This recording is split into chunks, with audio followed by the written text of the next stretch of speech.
Dans une vidéo, Monsieur Kim dit que les élites franc-maçonniques accélèrent volontairement les événements faktiques pour passer au suivant plus vite. Oui, ils n'ont pas compris que c'est pas comme ça que ça fonctionne. Il est apparu au 18e et au 19e siècle des sectes comme les franquistes puis les disciples de Sabbatai Lévi. Puis il y a eu des dérives par rapport de ces sectes-là. Comme quoi, qu'en faisant le plus de mal possible, ils accéléraient la venue de l'Antéchrist. Et comme ça, ils accéléraient aussi la venue du Meshaïa, si vous voulez, le Christ. Ou le second avènement là, pour les chrétiens. Ce qui est à mes yeux totalement délirant. Parce que les cycles, s'il s'agit de phénomènes cycliques naturels, c'est comme la course des astres. On ne peut pas accélérer ça par le comportement de quelque chose d'aussi insignifiant à cette échelle-là que l'être humain. Mathieu, l'antéchrist peut-il prendre une forme humaine? Ben, techniquement, ça fait partie du principe antéchristique. Une forme virale, une forme pensée comme le dogme sanitaire, moi ça me dit classe moins. Quand je pourrais pas dire. Il y a l'antéchrist, un être qui vient avant le second avènement, si on peut dire, puis il y a des antichrists, puis il y a le principe antéchristique qui est incarné. Parce que si c'est pas incarné, là, on peut dire, entre guillemets, techniquement, on pourrait appeler ça le mal. Mais c'est pour ça qu'on est arrivé à des formes comme des forces anti-vie, des forces anti-hommes. En tout cas, mais qu'est-ce que j'en dis?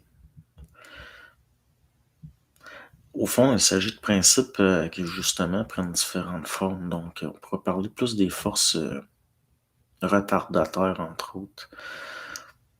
Mais aussi, il semblerait que, de toute façon, même là, prenez le principe d'antéchrist.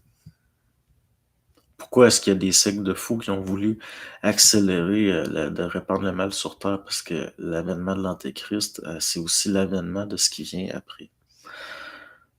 C'est incroyable. Il faut vraiment être... en tout cas, je veux dire, c'est là qu'on se perd dans des choses que...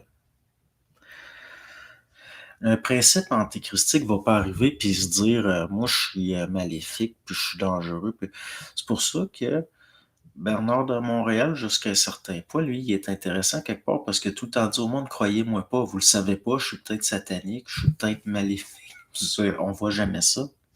J'ai jamais vu ça avant. Je veux dire, ok, c'est pas la secte que je pensais quand j'étais plus jeune. Une fois que j'ai vu ça, qui disait ça, puis que jusqu'à un certain point, il repoussait des gens dans le sens qu'il voulait avoir la paix. Mais c'est ça, là, l'affaire, là. L'antéchrist qui pourrait, aux yeux de tous, avoir des bonnes intentions, ça va toujours être comme ça. C'est certain que le mal, c'est polarisé, donc ça va toujours se faire passer pour le bien. C'est certain. Sinon, comment est-ce qu'il pourrait gruger du terrain? EDM disait que l'antéchrist possédera les dons de voyance, de la prévision, de la prémonition. Oui, il dit ce personnage. Quand il en parle, je me souviens, ce personnage. Ben oui, c'est certain. Un peu comme on a vu ces capacités extrasensorielles-là chez des petits personnages comme Napoléon, qui avait une certaine sensibilité, une certaine intuition. Techniquement, l'Antéchrist ayant une programmation grandiose, c'est-à-dire plus grande que la majorité, il n'y a pas le choix d'avoir certaines forces qui vont l'appuyer. C'est juste un petit peu moins fort de ce qui va venir après, si vous voulez, là, le principe christique. L'antéchristique, c'est un principe juste plus subjectif, mais un peu moins fort que ce qui vient après, on peut dire. Là. Mais c'est des programmations grandioses dans le sens de plus grand que la majorité, dans le sens que, ben, vous voyez là, ce que je veux dire.